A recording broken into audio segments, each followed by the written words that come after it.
Pastor విలవని, సేవకుడని ఏమీ తెలీదు. యేసన్ గారు భోజనం చేస్తూ ఉన్నాడా, మరి ఎక్కడి నుంచి ఊడిపడ్డాడో తెలీదు, మొత్తానికి వచ్చాడు. యేసన్ గారు అలా అన్నం తింటుంటే హ్యాండ్ ఇచ్చి 2 సార్లు అని ఆ అన్నం తింటుంటే అన్నం ఊసాడండి. ఊసి ఏమన్నాడో తెలుసా? ఆ కొంప తిరిగి ఆడకొమ్మది తిని కడుపు నింపుకోకపోతే ఏదైనా పని చేసుకోవచ్చుగా అని చెప్పి యేసన్ గారిని కొంచెం అనరాని మాటలనేసి వెళ్ళిపోయి అక్కడ ఇంటి బయట మంచం వేస్తుంటే ఆ మంచంలో కూర్చుంటాడు. ఇప్పుడు యేసన్ గారు ఏం చేయాలి చెప్పండి?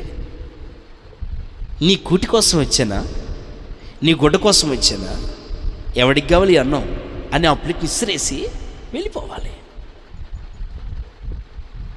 కన్నీళ్ళు దిగమింగుకుంటూ ఉమ్మూసిన కంచంలోని అన్నం కలుపుకొని దిగమింగుకొని తింటాడు.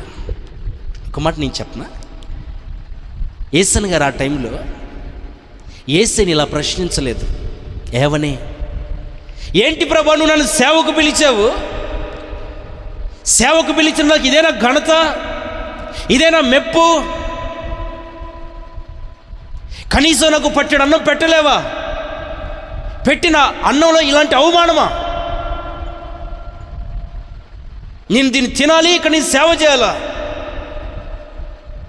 యేసన్ గారికి రైస్ మిల్లు లేక కాదు, యేసన్ గారికి నిమ్మ తోటలు లేక కాదు, యేసన్ గారు నాన్న ఒక పేదవాడేం కాదు, యేసన్ గారు బతకలేక కాదు సేవకొచ్చింది.